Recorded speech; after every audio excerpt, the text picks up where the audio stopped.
เปลี่ยนสีเส้นของโปรไฟล์นี่เนาะในโปรไฟล์นี่เราสิมีอยู่เกี่ยวกับของเมือง1เหมือนดินธรรมชาติ2เหมือนระดับเส้นพื้น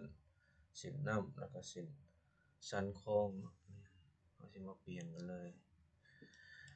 โดยการกดเข้าไปที่กริดหรือว่าตัดตารางโปรไฟล์แล้วก็เลือกกดเมาส์ขวา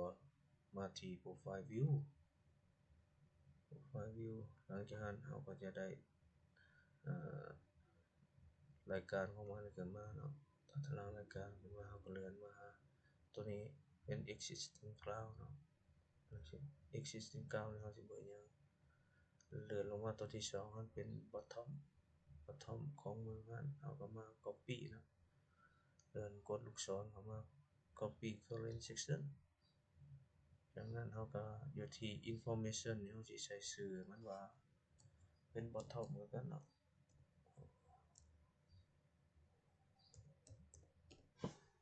นี่เนาะ bottom มาที่ display bottom มาที่ display แล้วมาใส่เลือก color เนาะพื้นเราสิเอาสีบัวโอเคตัว apply ไปตัวนี้โอเคอันที่2 copy อีกอันหนึ่งปึ๊บตัวนี้เราสิใส่เป็น water เนาะใส่เป็นน้ำตัวนี้มาที่ display อีกอันหนึ่งหลังจากนั้นก็น้ำมาสิใส่เป็นสีทะเลนี่เนาะสีฟ้าอ่อนๆแล้วก็ตัวที่3ก็มาที่ copy current section คือเก่าเปลี่ยนชื่อให้มันเป็นท็อปคือสันคลองอะเนาะตัวนี้แล้วมา display เปลี่ยน color ให้มันใหม่ตัวนี้ใส่เป็นสีแดงก็ได้เนาะโอเค apply ไปโอเค apply เป็นหยังจังหวะเป็นนั้นย้อนว่าเรายังบ่ทันได้นำเปลี่ยนพวกนี้เนาะให้มันถูกตามอันนั้นมัน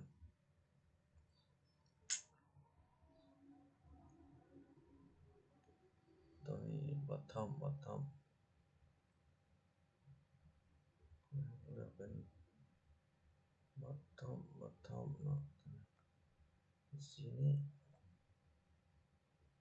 ตัวนี้ธรรมดาจะในห้องตัวนั้นเราสามารถเลือกได้มาเปลี่ยนเลยเนาะง่ายกว่า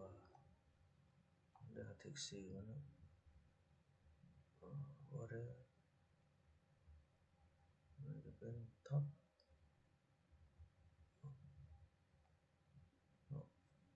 มันก็จะเปลี่ยนให้แล้วเนาะเป็นสีมันลองมาปรับเปลี่ยน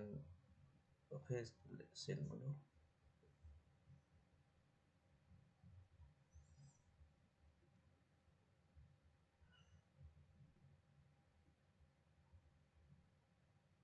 กดเข้าไปที่เดิมเลยเนาะเปลี่ยนประเภทเส้นแล้วมันลายคือเส้นลายสูงเนาะ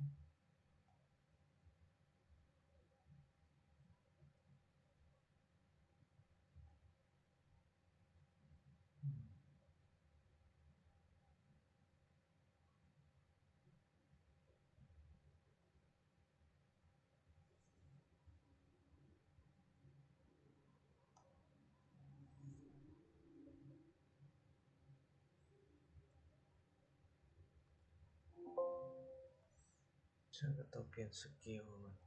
ให้มันถี่ๆเลย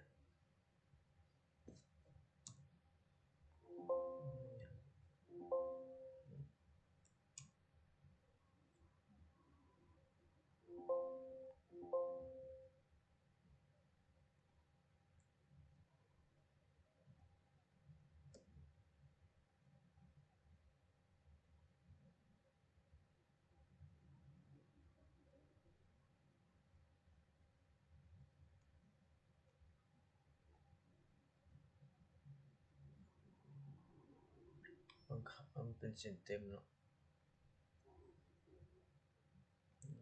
bottom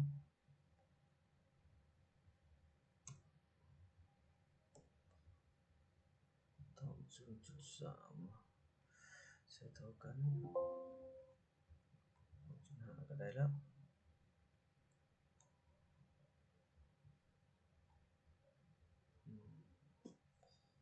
เป็นท็อปบาทนะ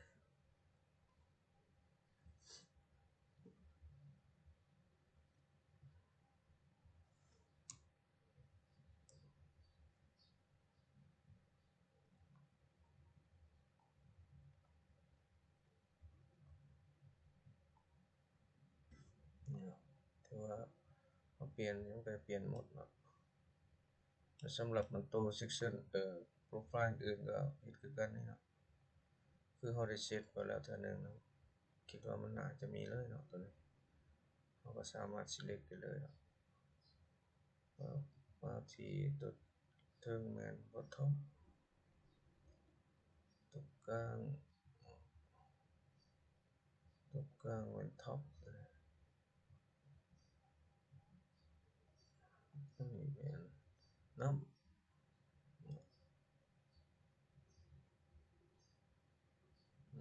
แต่ว่าเปลี่ยนไปเลยเนาะสำหรับตัวอื่นก็เฮ็ดไปคือกันอันนี้